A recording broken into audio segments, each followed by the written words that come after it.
श्री सच्चिदानंद सद्गुरु साईनाथ महाराज की जय. ಶ್ರೀ ಸಾಯಿ ಸಂದೇಶ.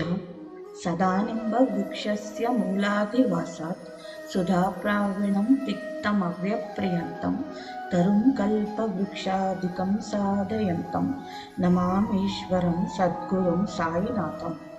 ಅಹಂಕಾರ ಮಮಕಾರಗಳನ್ನು ತೊರೆ. ಐಹಿಕ ಜೀವನವು ಅಹಂಕಾರ ಮಮಕಾರಿಗಳಿಂದ ತುಂಬಿದೆ. ಅದನ್ನು ನಾಶ ಮಾಡಿದರೆ ಧಾರ್ಮಿಕ ಚಿಂತನೆ ಲಭ್ಯವಾಗುತ್ತದೆ. ಪಾರಮಾರ್ಥಿಕ ದೃಷ್ಟಿ ಗಳಿಸಲು ಪ್ರಯತ್ನ ಮಾಡು. ಅದನ್ನು ಅನುಷ್ಠಾನ ಮಾಡುತ್ತಲೇ ನಿಸ್ವಾರ್ಥತೆಯನ್ನು ಪಡೆ. ಅದೇ ನಿನ್ನ ಗುರಿ. ದೇವರು ಎಲ್ಲಿಯೂ ಇಲ್ಲ, ನಿಸ್ವಾರ್ಥತೆಯೇ ದೇವರು. ಒಳ್ಳೆಯ ಮನೋಭಾವದಿಂದ ಮಾಡಿದ ಕಾರ್ಯವೆಲ್ಲವೂ ಒಳ್ಳೆಯ ಫಲಿತಾಂಶ ನೀಡುತ್ತದೆ. ಕೆಟ್ಟ ಮನೋಭಾವದಿಂದ ಮಾಡಿದ ಕ್ರಿಯೆ ಕೆಟ್ಟ ಫಲಿತಾಂಶ. ನಿಸ್ವಾರ್ಥತೆಯಿಂದ ಮಾಡಿದ ಕೆಲಸವೆಲ್ಲವೂ ನಿನ್ನನ್ನು ಬಂಧಿಸಬಹುದು.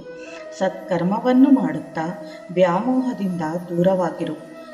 ಸಾಕ್ಷಾಧಾರನಂತೆ ಕರ್ಮವನ್ನೆಸಗು. ಇಂದ್ರಿಯಗಳನ್ನು ಹತೋಟಿಯಲ್ಲಿಟ್ಟುಕೋ. ನಿನ್ನನ್ನು ಬಂಧನದಿಂದ ಮುಕ್ತಗೊಳಿಸುತ್ತದೆ. ಆತ್ಮ ಸಂಯಮತೆ, ಪರಿಪೂರ್ಣತ್ವ ಮತ್ತು ನಿಸ್ವಾರ್ಥತೆ ದೊರಕಿಸುತ್ತದೆ. ಈ ನನ್ನ ವೇದಾಂತವನ್ನು ತಿಳ್ಕೊ. ಅನಂತರ ಮನನ ಮಾಡು. ಆಗ ನಾನು ಯಾರು ಎಂಬುದನ್ನು ಅರಿಯುವೆ. ಗ್ರಹಣ ಶಕ್ತಿ, ತಿಳಿದುಕೊಳ್ಳುವ ಶಕ್ತಿಯಿಂದ ಜ್ಞಾನೋದಯವಾಗುತ್ತದೆ.